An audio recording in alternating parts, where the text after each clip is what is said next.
प्रिय दर्शकों और श्रोताओं, जय सिया राम, जय श्री कृष्ण।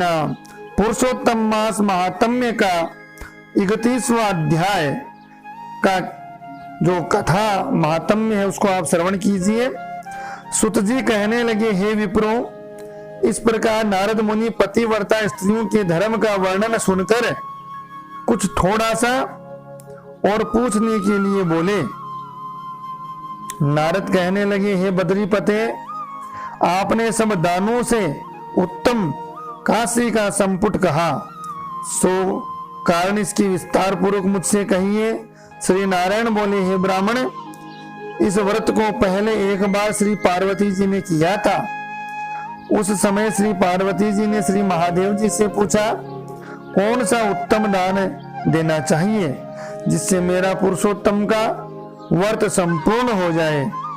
श्री महादेव जी बोले, काशी का बर्तन 30 मालपुए भरकर 7 धागे से लपेटकर विधिवत पूजा करके व्रत संपूर्णता के लिए विद्वान ब्राह्मण को दान करें।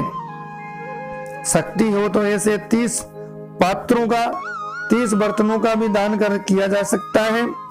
इस प्रकार श्री महादेव जी के उपकार करने वाले सुंदर वचन सुनकर सब लोगों का हित चाहने वाली श्री पार्वती जी प्रसन्न होकर विद्वान ब्राह्मणों को 30 काशी के बर्तन मालपुए से भरकर देकर अत्यंत आनंद को प्राप्त हुई। सुत जी महाराज कहने लगे, हे विप्रो, इस प्रकार श्री नारायण जी के अमृत वचन सुनकर श्री नारद जी अत्यंत तृप्त होकर बारंबार नमस्कार करके फिर बोले, पुरुषोत्तम सब साधनों में श्रेष्ठ है। मैंने सब महात्म में सुन ऐसा ही निश्चय किया है, जिसके सुनने मात्र से भी भक्ति से मनुष्यों के महापाप का नाश हो जाता है। यदि श्रद्धा और विधि से किया जाए तो कहना ही क्या। मेरी बुद्धि से ऐसा प्रतीत होता है कि इससे आगे मुझको और कुछ भी सुनना बाकी नहीं रहा, क्योंकि मैं इस कथा रूपी अमृत से अत्यंत तृप्त हो गया हूँ। उसके महात्म्य सुनने से गंगा स्नान के समान फल प्राप्त होता है। पूरी पृथ्वी की परिक्रमा करने का इसके सादर सुनने वाले को मोक्ष प्राप्त होता है। ब्राह्मण सुनकर ब्रह्म तेज, क्षत्रिय राज्य सुख, वैश्य धन शूद्र श्रेष्ठता तथा अन्य किरात क्षण आदमी मुक्ति आदि मनोवांछित वस्तु को प्राप्त हो जाते हैं। इस पुरुषोत्तम मास महात्म्य को लिखवा कर वस्त्र भूषण के साथ विधि पूर्वक ब्राह्मण को जो दान करता है, वह अपने 3 कुल के साथ गोपालों में सेवित देव दुर्लभ गोलोक को प्राप्त होता है। जिस घर में यह ग्रंथ रखा है वह घर तीर्थ के समान है।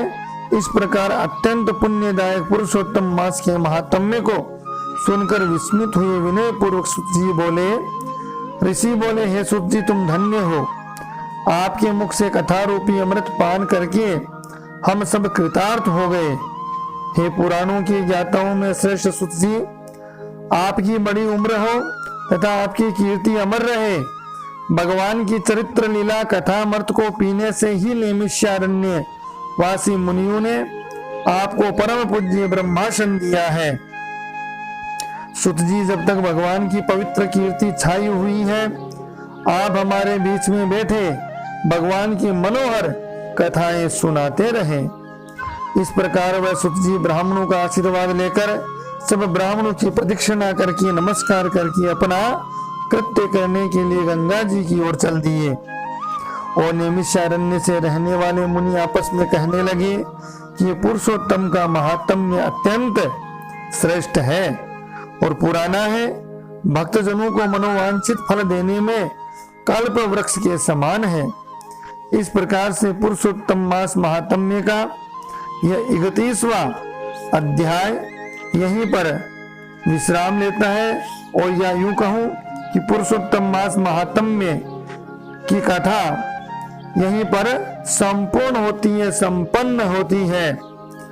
और आप अपना पुरुषोत्तम मास महात्म्य की कथा को सुनकर पुरुषोत्तम मास अधिक मास का जो व्रत स्नान उद्यापन कर रहे थे, पूजा कर रहे थे, या पूरे महीने रह व्रत उपवास करके जो बिताया है वह आज संपन्न करें। इस कथा को सुने, साथ में ही यथाशक्ति दान पुण्य ब्राह्मण भोजन आदि करवाएं, जैसा कि इसमें वर्णन आया है इस प्रकार से करने का प्रयास करें यथाशक्ति।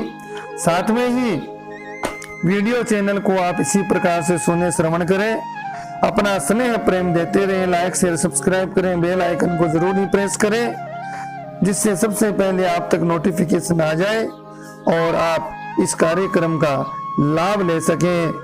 जय सिया राम, जय श्री कृष्णा।